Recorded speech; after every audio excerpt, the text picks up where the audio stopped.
Waterloo Asset Management Podcast. Présenté par Jean Blavier, aux côtés de Michael Petitjean, Chief Economist pour Waterloo Asset Management. Voici quelques questions qui nous sont posées par ceux qui nous écoutent. La bourse et la vie. Première question qui ne demande qu'une réponse très rapide, j'insiste. Donald Trump a été testé positif au coronavirus. La bourse a immédiatement réagi. Qu'en pensez-vous ? Écoutez, apparemment, le marché considère que la convalescence du président Trump est plutôt une bonne nouvelle. Enfin, pas pour lui, évidemment, mais quand on regarde l'évolution des grands indices boursiers depuis une semaine, on est dans le vert. Et j'ai regardé en particulier ce qui s'est passé pour les entreprises de petite taille et de moyenne taille. Eh bien, elles sont toutes les deux dans le vert. Le S&P 400, qui lui représente l'évolution des entreprises de moyenne taille, a progressé de 3,86% depuis une semaine, à l'heure où je vous parle. Et pour les entreprises de petite taille, qui sont représentées par le S&P 600, l'indice du S&P 600, eh bien, elles progressent de 2,16%. Donc, vous voyez, je peux même être un peu sarcastique, finalement, parce qu'on pourrait considérer que lorsque le président Trump est malade, il est moins actif sur les réseaux sociaux, moins hargneux et agressif à l'égard du candidat Joe Biden. Et je peux même aller un peu plus loin et être franc avec vous. Je préfère ne pas avoir de second débat entre le président Trump et Joe Biden, parce que quand j'ai entendu, parce que dans mon cas, je ne regarde plus la télévision depuis plus de 10 ans, quand j'ai entendu la hauteur du débat, c'était bien triste.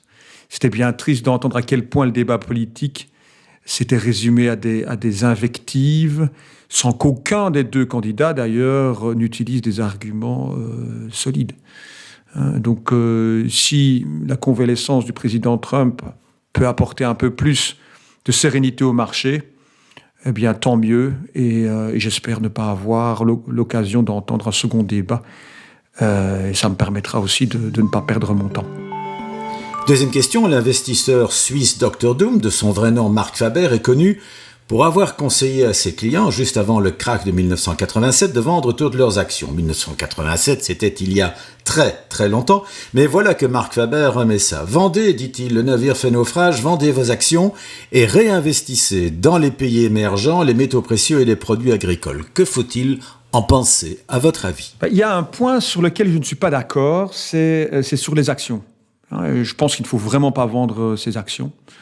Vous savez, si vous aviez acheté au début du mois de septembre 1987, donc environ 2 mois avant le fameux crash de 19 octobre 1987, on aurait appelé ça le lundi noir, période au cours de laquelle le Dow Jones Industrial Average avait perdu plus de 20%, c'était 22,6% si ma mémoire est bonne. Eh bien, si vous aviez acheté donc environ 2 mois avant ce fameux crash, eh bien, vous auriez eu à l'heure d'aujourd'hui un rendement annuel brut d'environ 7,1%.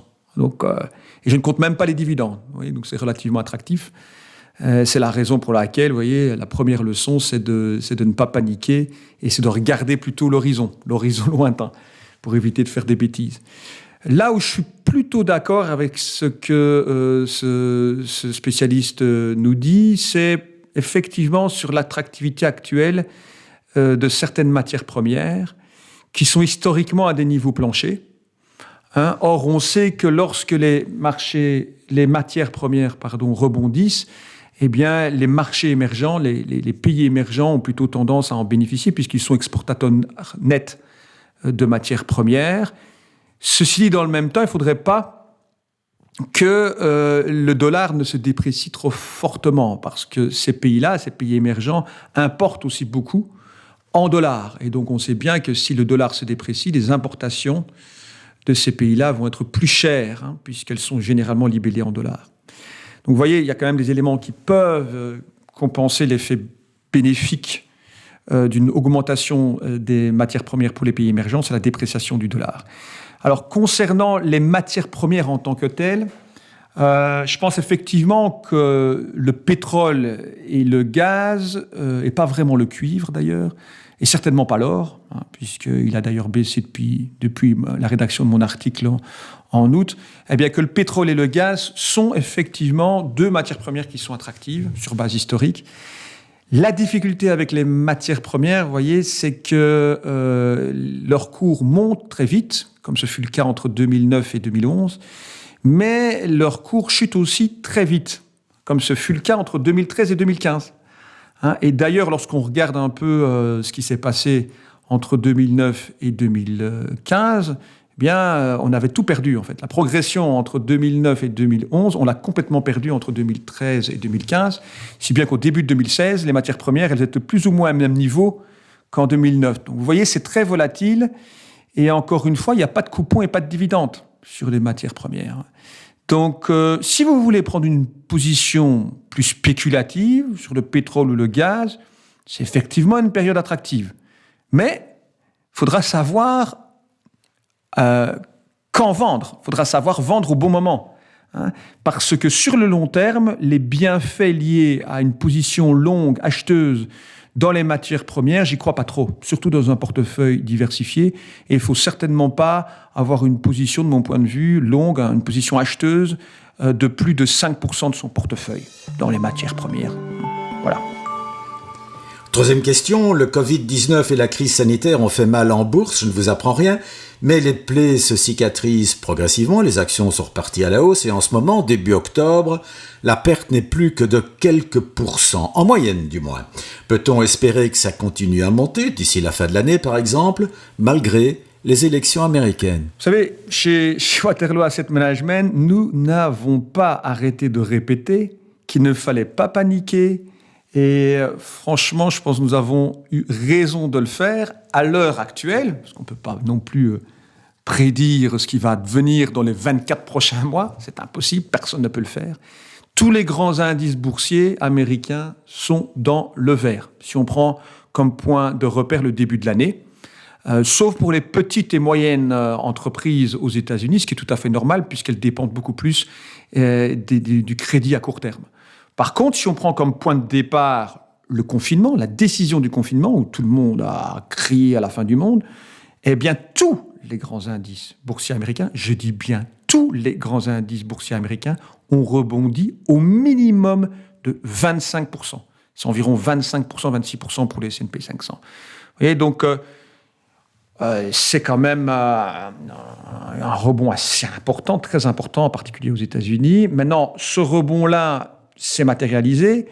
Nous avons indiqué ensuite qu'il était préférable que les marchés se stabilisent et ne remontent pas trop rapidement.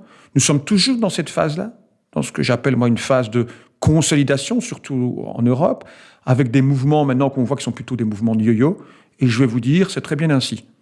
Je le répète, pour l'Europe, un CAC 40 au-dessus de 5000 points, ce serait une très bonne chose à la fin de l'année. Et ensuite, vous voyez, effectivement, le marché n'aime pas l'incertitude. Et il faut reconnaître que l'élection américaine est une source d'incertitude très importante. Si le président Trump ne se comporte pas comme un autocrate, s'il n'appelle pas à la rébellion, dans le cas où les premiers résultats ne lui seraient pas favorables, les premiers résultats de l'élection ne lui seraient pas favorables, alors je pense que nous aurons passé un cap important et que le rebond aux États-Unis et la consolidation en Europe seront des réalités et ne seront plus des vœux pieux. Merci pour vos réponses, Michael Petitjean, et à la prochaine pour notre podcast suivant. Waterloo Asset Management Podcast.